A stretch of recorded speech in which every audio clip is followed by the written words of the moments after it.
Welcome to episode 60 of the Talking Friars podcast. Ben Fadden here. We got a lot to talk about, a lot of not good things to talk about. It was a very long weekend for the San Diego Padres against the St. Louis Cardinals. They had an opportunity to take the wild card lead, the second playoff wild card spot lead. They had that chance to put themselves in the playoffs, going into the last 2 weeks of the season.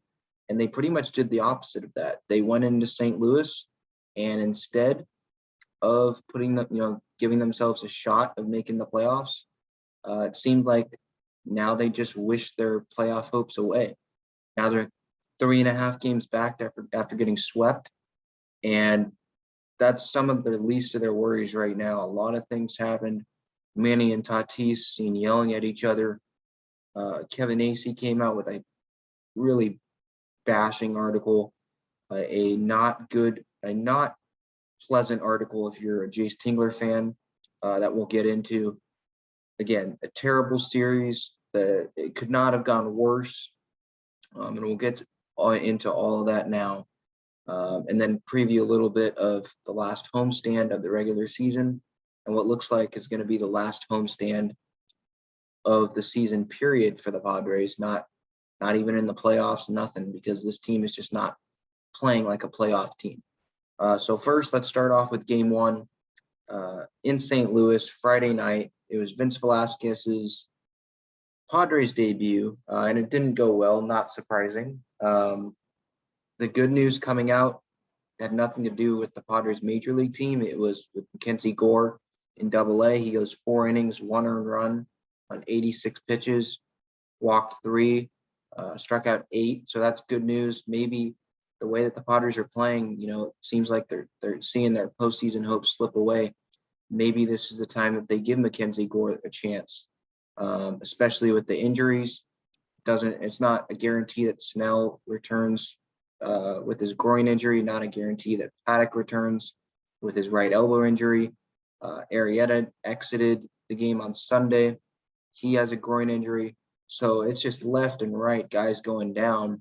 So they have to find innings somehow over the next 2 weeks. So maybe Gore's an option, because I think it could help him, get comfortable at the major league level for a couple of weeks. And I think he can help the team, some way, because this team obviously needs innings. They need pitching.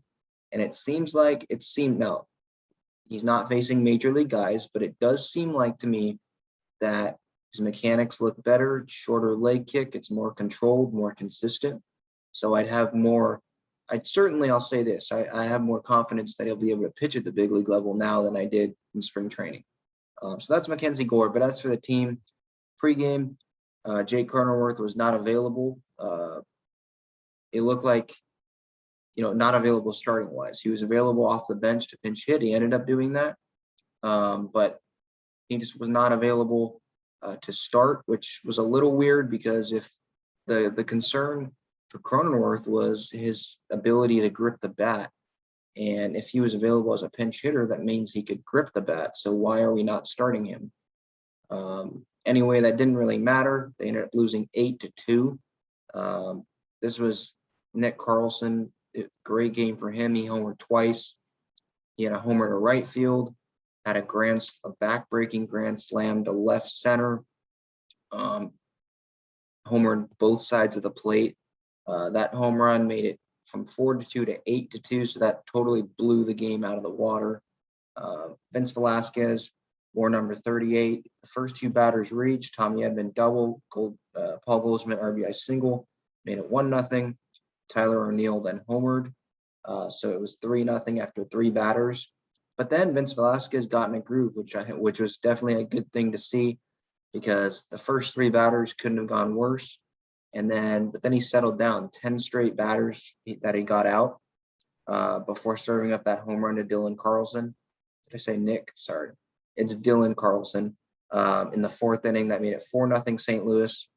His final line ends up being 4 innings, 3 runs, 4 hits, no walks, 4 strikeouts, obviously 2 home runs given up. So it wasn't a terrible line. You'd like him to go deeper, but there's a reason why the Padres were able to pick up Vince Velasquez. is because he was released. No one wanted him. He was designated for assignment. Nobody wanted him.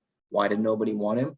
Because he just gives up runs. He's not consistent. And so you can't really be shocked with what Vince Velasquez gave us on Friday, because the only reason he was available was because he was released, because the Phillies didn't believe in him to give him the Phillies, consistent innings. So I guess, the other storylines in this game, Jake Cronenworth returned, pinch hit in the 7th inning, sac fly, drove in a run, but again, the game would get, way out of hand when Austin Adams just couldn't throw strikes again, bringing Ross Weiler.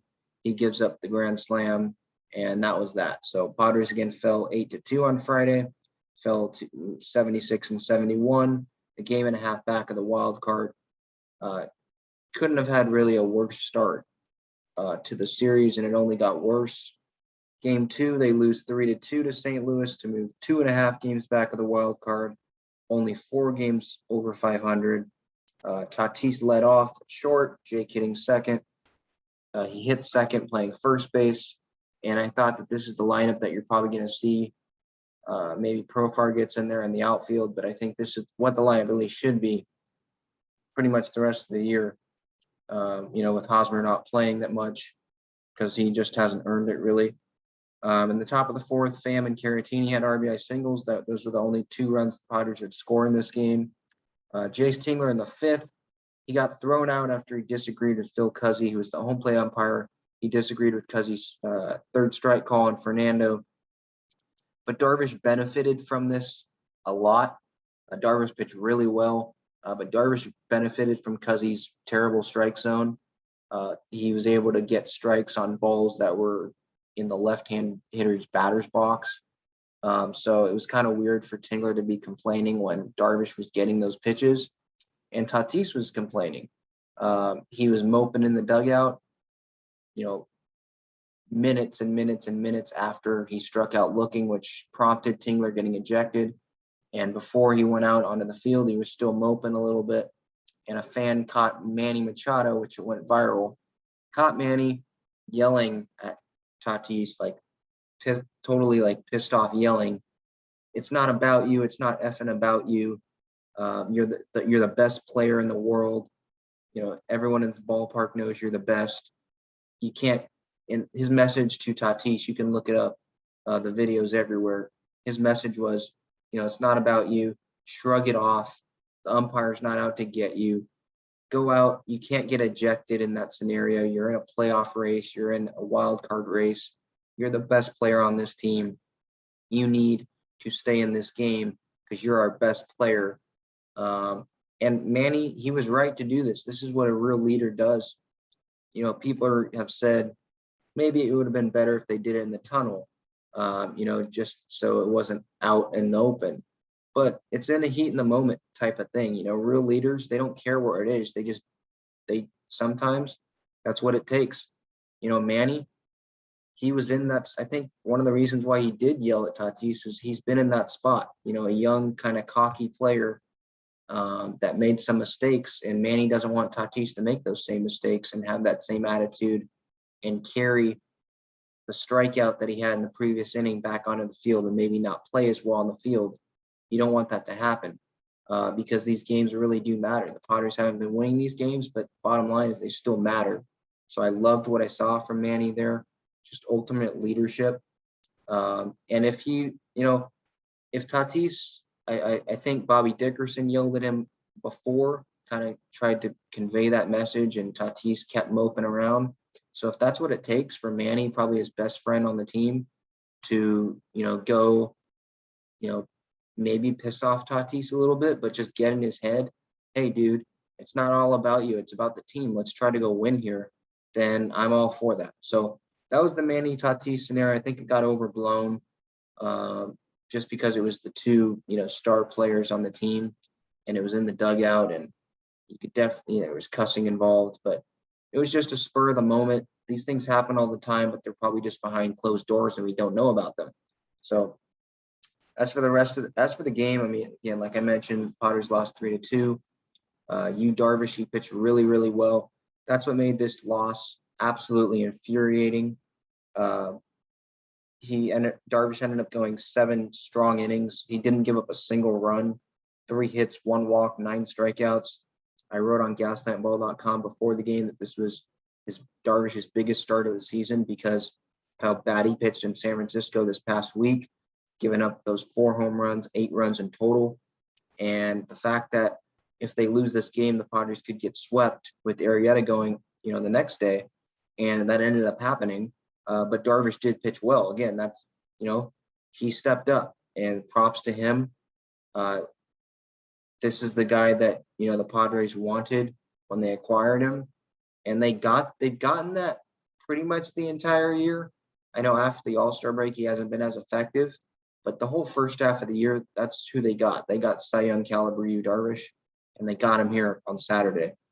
But again, it was absolutely infuriating, and it sucked that the Padres wasted a great Darvish start, arguably his best start of the season, because they had a lead. They had a lead in this game. They scored 2 runs for Darvish. That's all he needed. But then Emilio Pagan couldn't get the job done. The bullpen Pagan just faltered. And this, I mentioned on past episodes, it's not a surprise anymore that Emilio Pagan's given up these home runs. I mean, what do you expect? This guy, it seems like his role now is to come into late high intensity moments and just give up a home run, give up runs, and then just Jay Stingler has to go to someone else. So I just don't get why he keeps going to Emilio Pagan. He keeps going to him, and it obviously didn't pay off. I think he walked the guy that ended up scoring on the O'Neill home run. And again, I don't know what else to say. What do you expect? This guy just keeps giving up home runs. I think it was the last 3 of his last 5 appearances, he's given up home runs. The fastball's just not effective anymore at this point in time in the season. And you had guys available.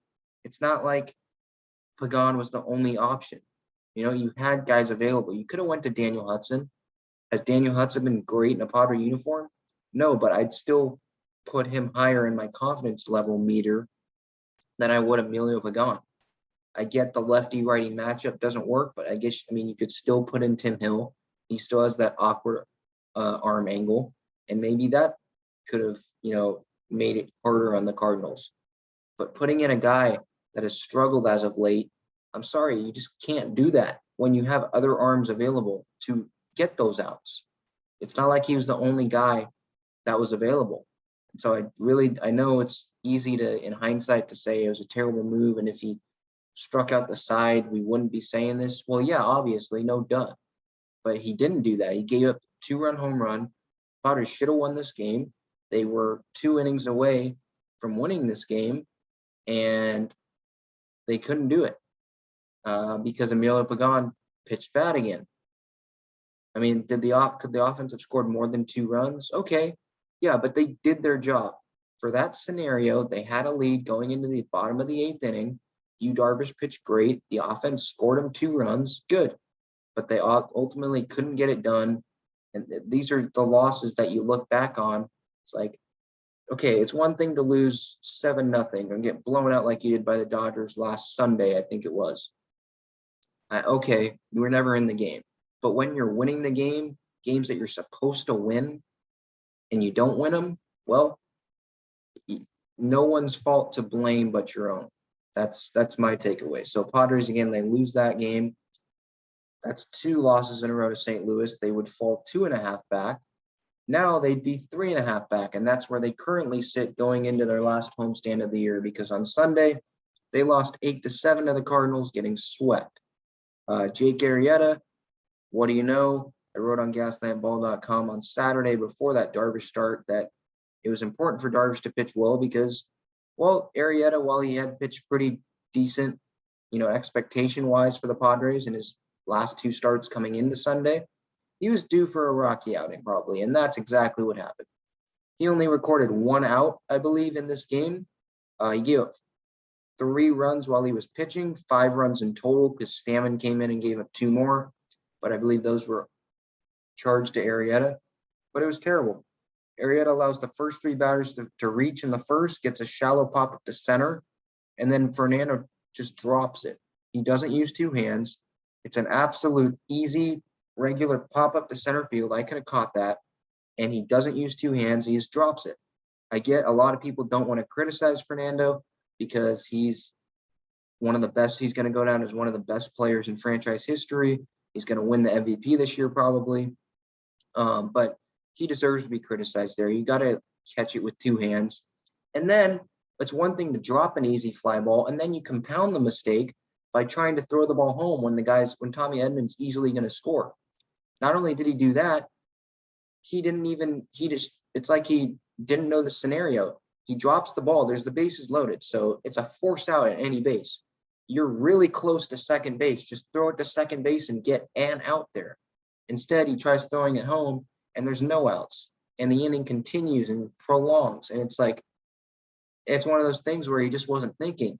Is it because he has rarely played center field? Okay. But I think you still have to look at the scoreboard before every pitch and think, what am I going to do? Know the situation. And he didn't know the situation there. So that's on him. And I know he'll admit that. That's on him. But I think that moment kind of summed up the Padres season for me in a nutshell. The potential, right? You have your fan. I'm not saying that Tatis, the potential, he didn't show up. He has this year. But I'm just saying in general, you have a lot of potential and they dropped the ball. Literally, they dropped the ball. The rotation, Snell didn't pitch great until, the last month before he went on the IL. He wasn't good, giving up 7 runs a game and all that. Just not pitching well. Injuries, obviously, more at home. Lamet having to be pushed to the bullpen. Ryan Weathers giving up, 25 runs, 28 runs in a 5 appearance span. Absolutely unacceptable. Chris Paddock up and down all season. Even Darvish, after the All-Star break, hasn't been himself really. Just disappointments in the rotation. And then the offense dropping the ball as well. Just not hitting, not producing to its level that it's expected to. Tatis and Manny have played well. Grisham has slumped at a lot of times this year. Pham has slumped this year. Eric Hosmer, obviously, we don't need to keep going through that. He just he keeps the strikeouts and the ground balls to second, continuing that parade going. Adam Frazier, ever since he came over from Pittsburgh, he hasn't been the same guy. It's been better as of late. I'll give him that, but he hasn't really been the same guy. Will Myers, again, he hasn't been great. Last year, he played really well, but that was only 2 months. You expand that now to 6 months, and there you go. Maybe that was just a hot spurt, The catching position, I can't really complain because Austin Nola, I guess that's a disappointment, I guess. I mean, you could say that. Austin Nola just hasn't really been able to stay healthy, right? He's on the IL twice this year. But you could just go around to position by position, and it just seems like it's disappointment other than the left side of the infield. So a lot of potential, and they just dropped the ball, really. So that Tatis play, it seems like it's like sums up the season for me. But back to Jake Arrieta, he leaves with a groin strain. What a surprise. 2 starts already, and he had to exit early. One was a hamstring in Colorado, this one, the groin.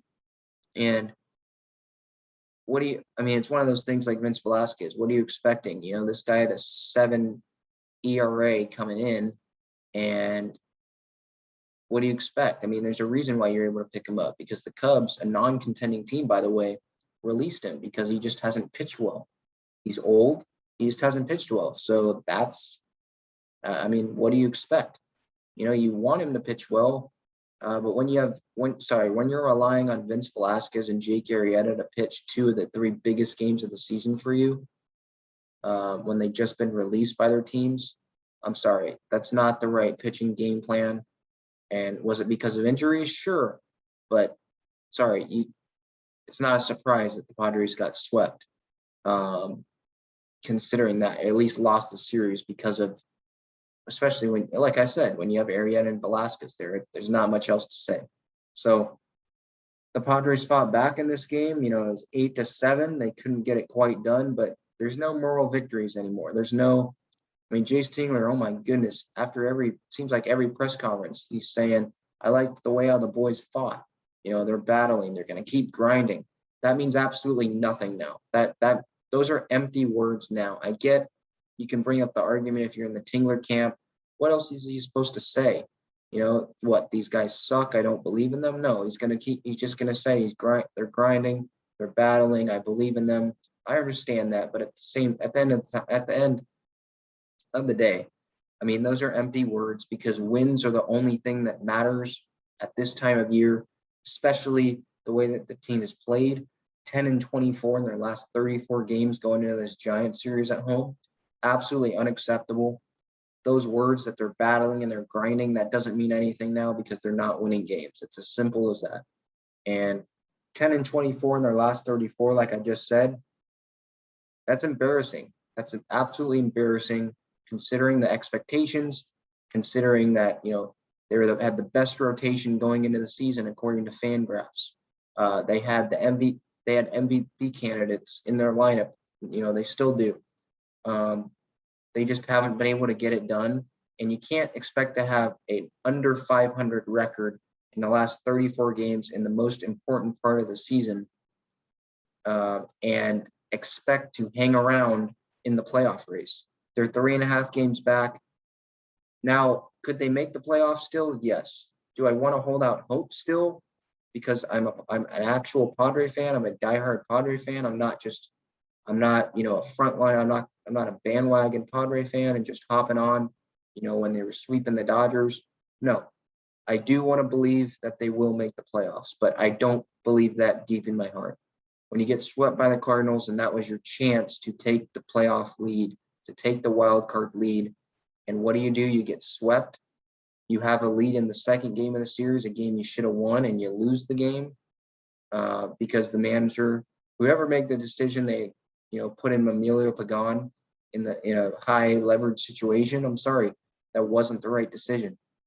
When you have your 2-star players yelling at each other, you have, especially now with the article that Kevin Acee came out with the San Diego Union Tribune. You just can't. There's not a whole lot of hope you can have that the Padres will make the playoffs. Considering they're 3.5 games back now with 2 weeks left to go, it's not in their own hands. They don't control their destiny now. Entering the Cardinals series, they did. Because if they won that series, guess what? They'd have the second wild card spot right now. They'd be a half game up. That's better than 3.5 back. And even if they won 1 game in the series, they'd be a game and a half back instead of 3.5. That's a 2-game swing right there. That's how big Saturday's game was. And now it's a 2-game negative swing for the Padres, 3.5 back now. And it makes it really tough when you're playing the Dodgers and the Giants and the Braves. All 3 teams are going to be in the playoffs this year. And the Cardinals get to play the Cubs 2 more times. It's just hard to imagine any scenario unless the Cardinals fall flat on their face and the Padres end up winning games against these playoff teams, which they haven't shown the ability to do as of late. Again, they went 2-8 on the road trip. I just don't see an avenue that the Padres make the playoffs. I kept holding out hope, but after this Cardinals series, it's hard to have any hope that they will make the playoffs. Do I want them to prove me wrong? Of course I do. I just don't see it happening. So I'm sorry if I kind of unmotivated you Padre fans out there, but I'm usually glass half full.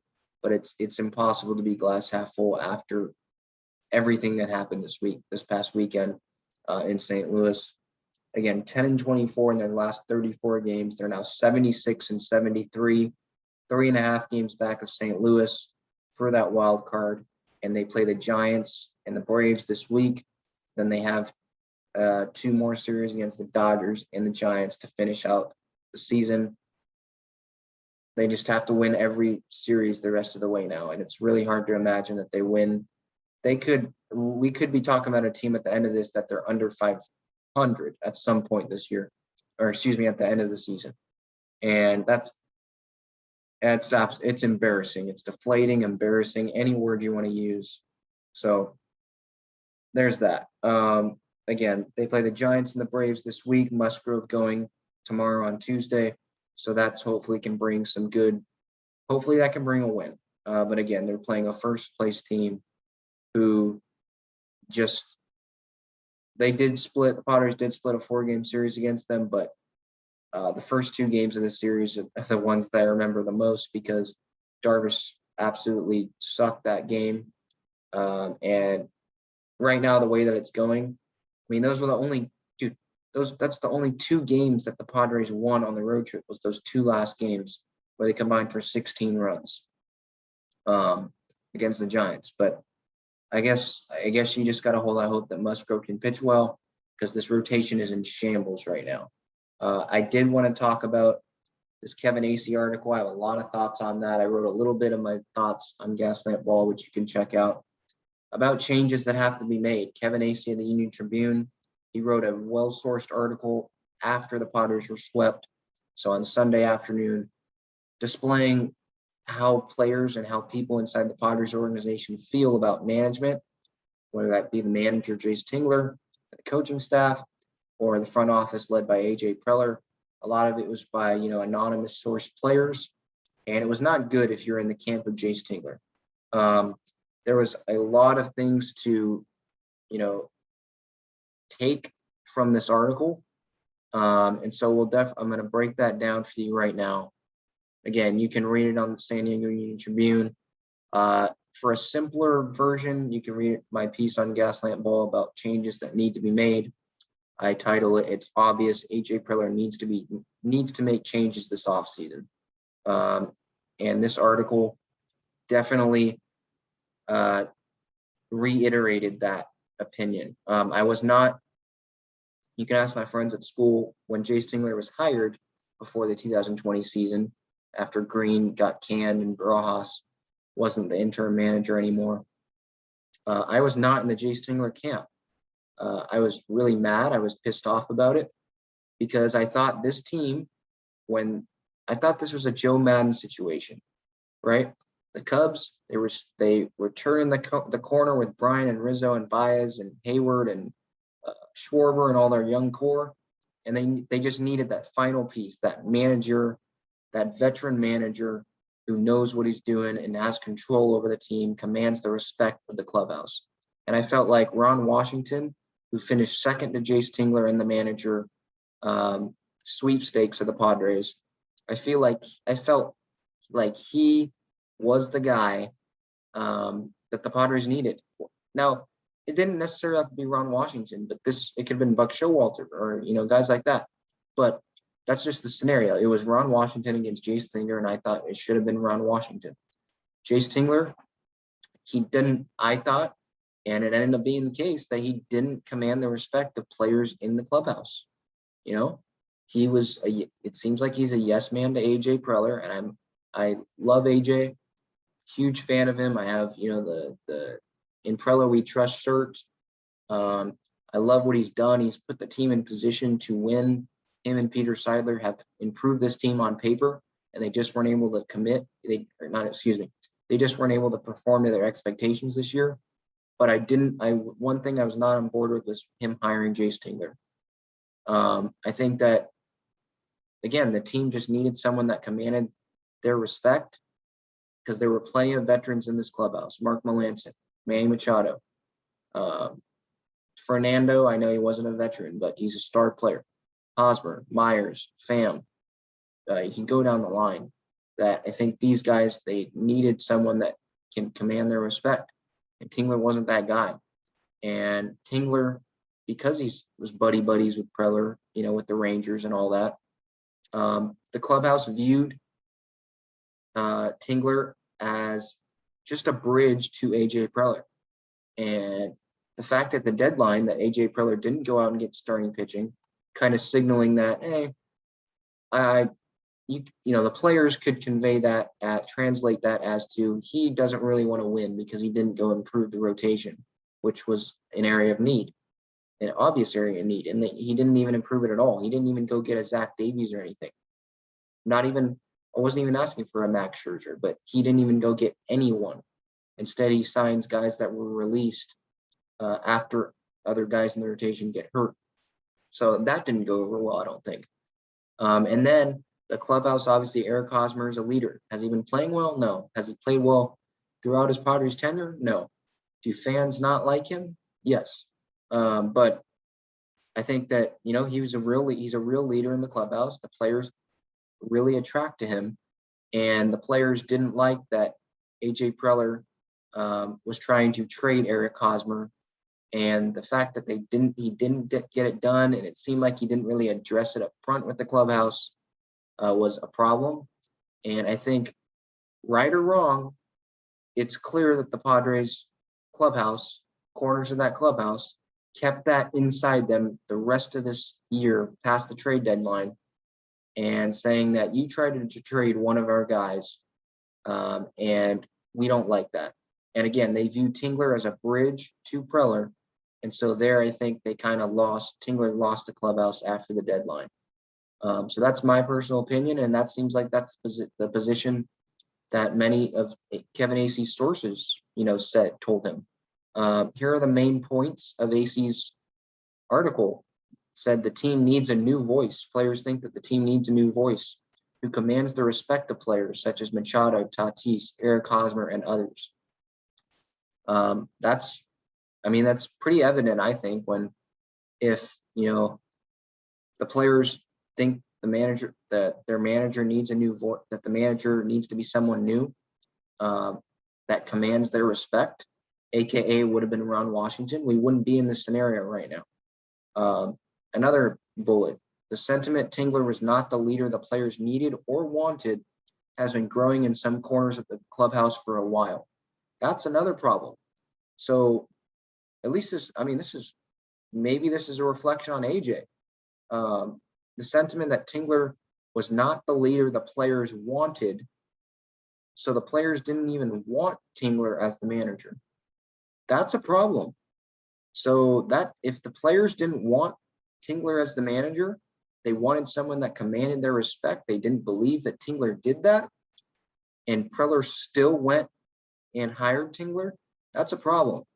A big problem if he, talked with players about it.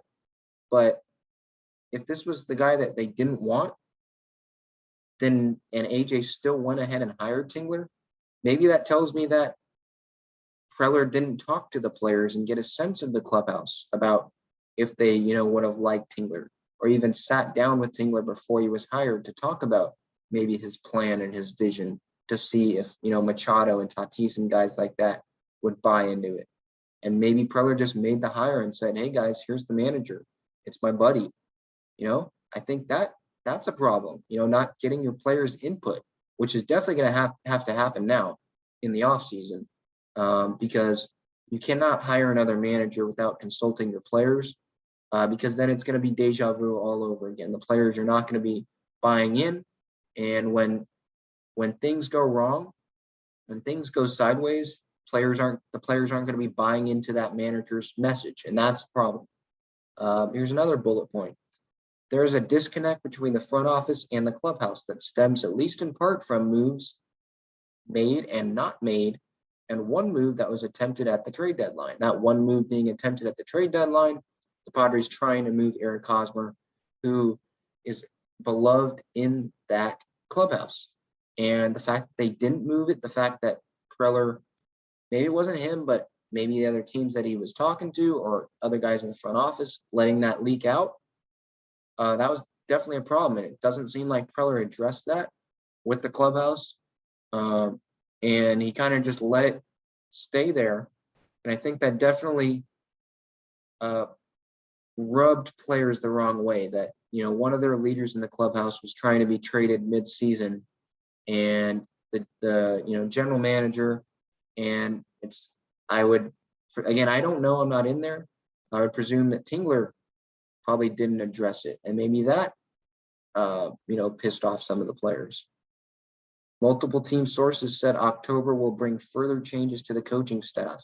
That's something that Acee reported. That's interesting. Saying that there will bring further changes, meaning that it's not just limited to the pitching coach, which was a change that already happened. And so I would assume that Ben Fritz is not going to be the pitching coach. It'll be someone else that is brought in probably younger, more analytic, based guy that's brought in to, guide the pitching staff. Further changes. So does that mean Wayne Kirby and Bobby Dickerson are gone at the end of the year? We're talking a lot about Tingler being fired, which I think needs to happen, especially after that. Doesn't seem like, the players are right. It doesn't seem like there's any trust. But in terms of Wayne Kirby and Bobby Dickerson, it seems like Wayne Kirby's beloved in that clubhouse among the players. Fans love him. I don't see him leaving, but I could see Bobby Dickerson maybe not being here.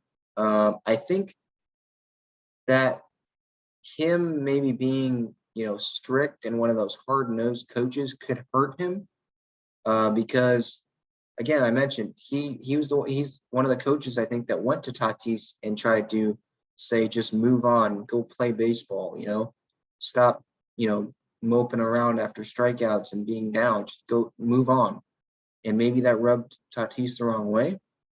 But he just seems like one of those hard-nosed coaches that doesn't care a whole lot about, your feelings in the moment. He just wants to get the best out of you. And while I think that the Padres need someone like that, and we're all calling for, a Bruce Bochy, or I personally want Buck Showalter, but I'd be okay with Bochy. We're all calling for that. That's who those managers are, though. And so if the players don't really like Bobby, I'm not saying that they don't like him, but it just seems like he's the opposite of Kirby. He's just hard-nosed. If they don't like him, then how are they going to like the, veteran manager? So, or is it that they want that type of guy in the manager's chair and not in the third base coach, infield coach chair? I don't know. But I think that, the fact that sources are saying that they'll bring further changes to the coaching staff is interesting. And I'm definitely interested in seeing who those changes are and obviously who they bring in. And then the fifth one of the main takeaways, AJ Preller will be the one who decided whether Tingler stays or goes. He'll be the one that decides. People that are familiar with Seidler's thinking, that's what Acee's saying, is Preller will be the one and pretty much only that decides if his buddy, Jace Tingler, will return as manager. And I think while Preller, I guess has earned the ultimate decision, I think Seidler should probably be the ultimate decision maker. He is the owner of the team. He is Preller's boss. But Seidler did sign Preller to a lengthy extension through like 2026. So Preller's not going anywhere. So anyone think that's happening? He's not going anywhere. But I think it's going to be a difficult decision probably for Preller. But I think if he wants to make a decision that's best for the franchise, he has to put friendship aside. You can be friends outside, and maybe this, hurts the friendship. It kind of has to. You kind of have to take the friendship out of it here. Okay, you gave him the job and he hasn't performed. There's a disconnect between him and the players. The players don't want to play for him. That's a problem. And so change needs to be made. And you have to put friendship aside. You can't be playing buddy-buddy. It's one thing if you play buddy-buddy and you keep him because the team made the playoffs, but that's not the case. This team could finish under 500 when they came into the season as one of the World Series favorites. That's absolutely embarrassing. And so change needs to be made. Preller needs to look himself in the mirror and, just be realistic. What is best for this franchise? Is it keeping Tingler, a guy that the players, don't have a whole lot of respect for? No, I think the answer is no. So it might be not best for the friendship, but you can't care about the friendship right now. You have to make a decision that's best for the franchise, that's best for the 2022 season and beyond. And that is getting rid of him. And I think it's best if you consult the players on not you don't have to get names from them, but consult at least the players, the main players that are going to be here, the core group of guys, Machado and Tatis mainly, Grisham, guys like that are going to be here for years and years to come. What type of manager do you want that will command your respect. And I think that's Buck Showalter or Bruce Bochy, some of that type of manager. So again, a lot of things came out of that Acee article. Change needs to be made because the way the team's playing, the way the team's, I guess, not responding to the manager and the manager's message is a problem. And it's hard to imagine that change won't be made because this team probably isn't making the playoffs this year. And that is going to be arguably the biggest. It's going to be in Major League Baseball. This will be the most disappointing team this season is the San Diego Padres. So that's that. Again, a lot, to say regarding this series. I hope you enjoyed it. A lot to get off my chest there. There's a lot to be discussed, with people that I have on in the future about this team, about about just what's going on in around this team, because it's not good. So Padres last homestand of the year, Braves and the Giants. They play the Giants first and then the Braves over the weekend. They have to win every series and then get help from the Cardinals, the opponents of the Cardinals. So this has been episode 60 of the Talking Friars podcast. Until next time, let's go Padres. And let's hope that it gets better this week and the team can start winning some games. See ya.